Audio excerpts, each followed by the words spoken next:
Hello friends, आप देख रहे हैं आपका चैनल शेयर बाजार विद आयुष। और बात करेंगे इस वीडियो में कि बाज़ार के लिए सब कुछ अच्छा होने के बावजूद भी बाज़ार क्यों नहीं बढ़ पा रहा है। आज दोस्तों निफ्टी के लिए या फिर कहूँ स्पेसिफिकली मार्केट्स के लिए तो अपने आप में एक बहुत बड़ा ट्रिगर था, और वो ये था कि जो जीएसटी के अंदर कल से बदलाव का अनाउंसमेंट किया गया कि 22 सितंबर से अब जीएसटी में पूरा बदलाव देखने को मिलेगा। जो पहले 4 जीएसटी में अलग अलग स्लैब हुआ करती थी उसको कट करके 2 कर दिया गया। एक और नई स्लैब जरूर लाया गया जिसको स्पेशल स्लैब कहा गया specifically for the sin goods. But overall ये कह सकते हैं कि देखिए, सरकार ने जो लगातार एक मांग चल रही थी कि जीएसटी के अंदर बदलाव लेकर आइए, उसको और सिंप्लीफाई करिए, जिन चीज़ों पर जीएसटी का मतलब नहीं है उसको जीएसटी से बाहर करिए, वो सब चीज़ें दोस्तों करी गई। बट बाज़ार अगर आप देखेंगे तो आज बंद हुआ है मात्र 19 अंक ऊपर। यानी बाजार में दोस्तों जो साफ बात है वो यही है कि तेज़ी जो है वो बिल्कुल टिक ही नहीं पाई। मार्केट्स के अंदर आज एक इस तरीके का मूव देखने को मिला जहाँ पर बाजार खुलते तो डेफिनेटली गैप अप के साथ है, बट वो गैप अप कहीं भी सस्टेन नहीं हो पाया, बल्कि दिन के दौरान आप कह सकते हैं गिरावट जो है वो सिर्फ हमको बढ़ती भी नजर आई है और मार्केट सिर्फ नीचे जाते हुए दिखे। तो इसके बारे में इस वीडियो में चर्चा करेंगे कि क्या ऐसे कारण हैं जिसके कारण दोस्तों मार्केट्स जो है वो बढ़ ही नहीं पा रहे हैं और मार्केट्स में इस प्रकार का सेलिंग क्रिएट होता हुआ नजर आ रहा है। तो आप लोग देखिएगा वीडियो को पूरा ज़रूर, लेकिन उससे पहले पहली बार अगर अपने चैनल को विजिट किया है तो चैनल को ज़रूर सब्सक्राइब आप लोग कर लीजिएगा। तो जैसे हमने दोस्तों आपको कहा कि मार्केट्स में दोस्तों आज जो हुआ है वो अपने आप में कह सकते हैं काफ़ी निराशाजनक है। बिकॉज मार्केट्स के लिए एक क्लियर बात जो नज़र आ रही है वो ये है कि कोई भी पॉजिटिव अगर मूव आता है तो वो मूव जो है वो टिक ही नहीं पाता है। कितनी पॉजिटिव न्यूज़ निकल कर आ जाए, बाजार जो है वो बढ़ने को तैयार नहीं है। आज क्या हुआ? आज दोस्तों मार्केट्स ओपन होते हैं, जैसे मैंने कहा गैप अप ओपनिंग देते हैं 24,980 के आसपास मार्केट्स ओपन हुए, और फिर वही जो ओपन था वो आज दिन का हाई हो गया। और उस हाई को बाजार, एक इंपॉर्टेंट बात क्या है कि एक बार भी क्रॉस नहीं कर पाया। 25,000 का लेवल तो ज़रूर आज टच हुआ ही नहीं, बट जो आज का ओपन था वही हाई बन गया। और वहाँ से जो सेलिंग शुरू हुई, 24,708 का आज का दिन का लो है और 24,734 पे निफ्टी बंद हो रहा है। मतलब बात बताने वाली क्या है कि बाजार में जो तेज़ी है वो कहीं से कहीं तक टिक नहीं पाई। सेम सिचुएशन बैंक निफ्टी में देखने को मिली, बल्कि बैंक निफ्टी तो इतना तक नीचे चला गया। बैंक निफ्टी में भी देखिए गैप अप ज़रूर हुआ, मतलब वही देखिए बाजार आप कह सकते हैं साथ में बढ़े और फिर साथ में नीचे आ गए। बैंक निफ्टी का दोस्तों ओपन था करीबन 54,379 का, उतना ऊपर नहीं खुला बैंक निफ्टी के कंपैरिजन में।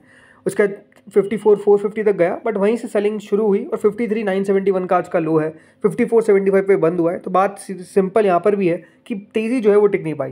देखिए आज के दिन अगर आप सारे निफ्टी के इंडाइसेस, मतलब निफ्टी के जो भी सेक्टोरल इंडाइसेस उनको देखेंगे तो ऑटो एक मात्र ऐसा सेक्टर था जो बहुत बड़ी तेज़ी के साथ खुला। तेज़ी यहाँ पर भी कम हुई, बट स्टिल 1% के लगभग की तेज़ी तब भी थी। बट इसके अलावा आप देखिए फाइनेंशियल सर्विसेज थोड़ा बहुत ऊपर था, एफएमसीजी ऊपर था। यहाँ पर भी अगर आप देखेंगे तो हाइज जो आज का लगा वहाँ से काफ़ी नीचे आया। बट उसके बाद ओवरऑल निफ्टी आईटी 1% ऑलमोस्ट नीचे, मीडिया नीचे, मेटल नीचे, फार्मा नीचे, पीएसयू बैंक में तो 1% से ज़्यादा की गिरावट देखने को मिल गई। प्राइवेट बैंकिंग में थोड़ी बहुत तेज़ी थी, रियल्टी में गिरावट, हेल्थ केयर में गिरावट, राइट, तो ऑयल एंड गैस में गिरावट। तो गिरावट जो है वो आपको निफ्टी में निफ्टी के जो सेक्टोरल इंडाइसेस उनमें जो है वो साफ साफ देखने को मिली। कोई तेज़ी जो है वो टिक नहीं पाई, राइट। जो इंडाइसेस को सबसे ज़्यादा कह सकते फ़ायदा होता हुआ देखने को मिला, जैसे कि स्मॉल और मिड साइज कार्स, तो ऑटो चल गया, राइट। थोड़ी बहुत तेज़ी यहाँ पर आ गई। एफएमसीजी में ऐसा लग रहा था कि बड़ी तेज़ी आएगी, बट कुछ भी खास हो नहीं पाया। और जैसे मैं कह रहा हूँ तेज़ी जो है वो बिल्कुल यहाँ पर वैनिश हो गई। आज का अगर आप ओवरऑल एडवांस डिक्लाइन रेशियो देखिए, बहुत इंपॉर्टेंट है कि आज के दिन दोस्तों निफ्टी में ज़्यादा जो शेयर्स है, राइट, एनएसई में ज़्यादा जो शेयर्स हैं वो डिक्लाइन पे है। 1818 शेयर्स डिक्लाइन हुए, तो एडवांसेस है 1226 शेयर्स का। ये दिखाता क्या है? ये दिखाता ये है कि दोस्तों बाजार में जो तेज़ी है वो आज टिक नहीं पाई और ज़्यादा गिरने वाले शेयर्स आगे थे, ना कि ज़्यादा बढ़ने वाले।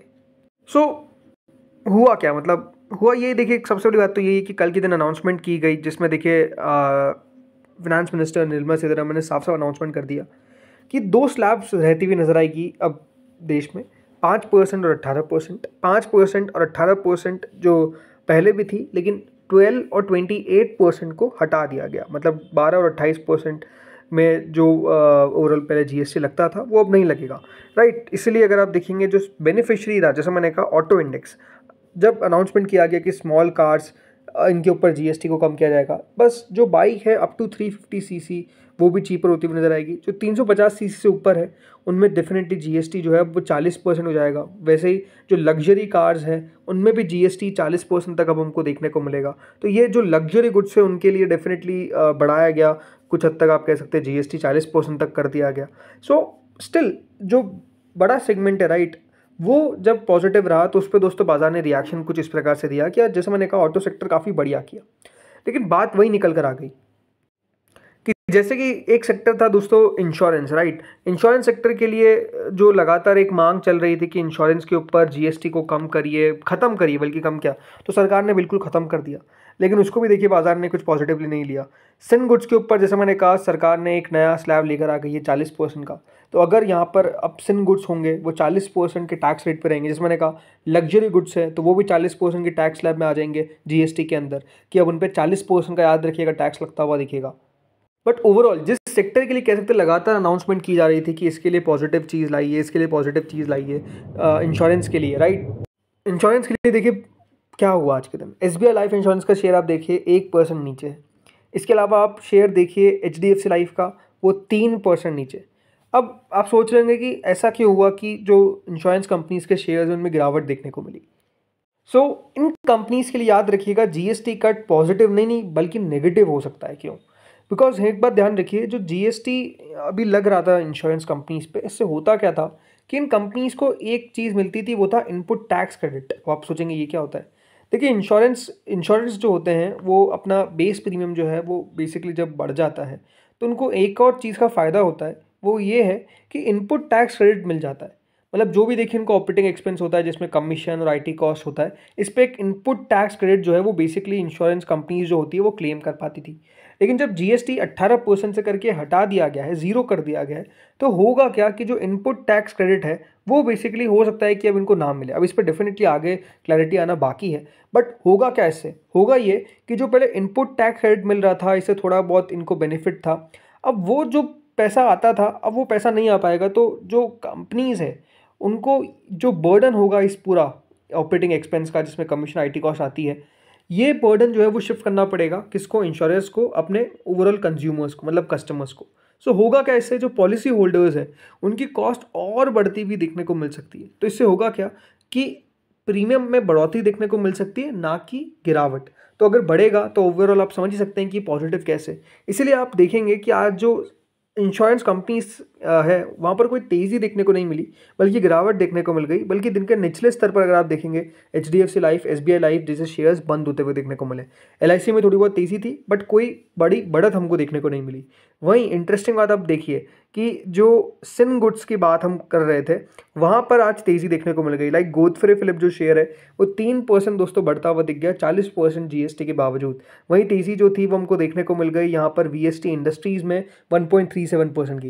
बिकॉज ये बात ध्यान रखिएगा सिन गुड्स पे पहले सेस लगता था, अब ये बताया जा रहा है कि सेस जो है वो बेसिकली हट सकता है। सो अगर ये हट जाएगा तो इनसे और इनको बेनिफिट है कि सेस हट गया, जो पहले टोटल मिलाकर 50% के ऊपर जाता था दोस्तों आंकड़ा, अब वो 40% पे आ जाएगा। तो आप समझिए कि इनके लिए तो और बेनिफिट हो गया। तो इसलिए दोस्तों आज जो सिन गुड्स के शेयर थे वहाँ पर गिरावट ना होकर तेज़ी देखने को मिल गई। तो ये भी अपने आप में देखिए एक इंटरेस्टिंग बात देखने को मिली, राइट। तो ये सारी चीज़ें थी जो बाजार आज देख रहा था। तो क्या ये एकमात्र रीज़न है कि आज बाजार नहीं बढ़ पाया इसके कारण? नहीं, इसके अलावा भी देखिए एक बड़ा रीज़न है। वो क्या है? वो है दोस्तों लगातार एफआईआईज़ की बिकवाली। देखिए एक बात क्लियर है जो आपको भी समझनी पड़ेगी और हमें भी जाननी पड़ेगी, वो यही है कि बाजार बिना एफआईआईज़ के ऊपर नहीं जाएगा। कल के दिन भी क्या हुआ, एफआईआईज़ ने 1666 करोड़ की बिकवाली करी, डीआईज़ ने स्टिल बाइंग करी। बट बात क्लियर है कि देखिए डीआईज़ के पैसों से बाजार हमें स्टेबल नज़र आ रहे हैं, बढ़ नहीं पा रहे।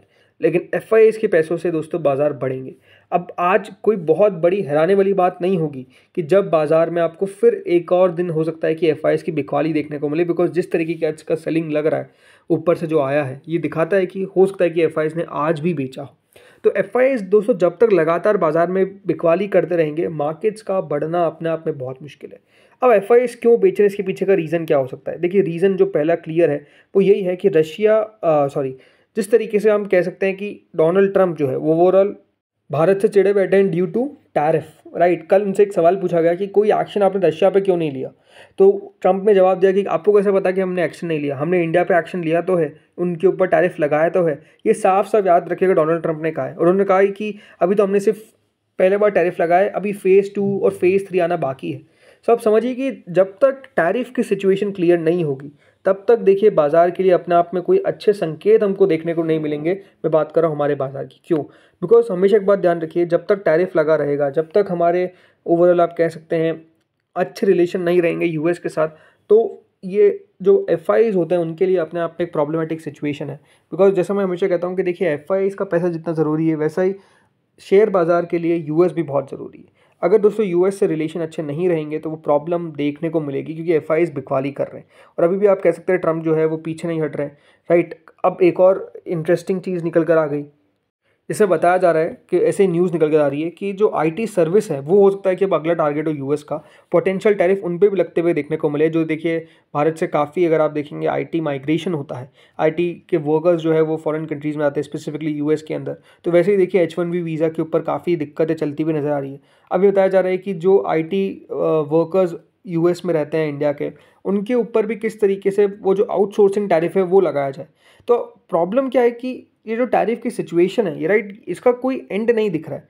अब जैसे कि देखिए यहाँ पर क्या कहा गया, इंटरेस्टिंग बात है कि जो डिबेट है ये चल रही है, जिसमें एक कंजर्वेटिव कमेंटेटर है जैक पोसोबिक, उन्होंने कहा कि all outsourcing should be tariffed. ये उन्होंने कहा कि जो foreign countries and that foreign countries must pay for the privilege of providing services remotely to the US the same way as goods. मतलब ये बोल रहे हैं कि अब इन पे भी टैरिफ लगाओ।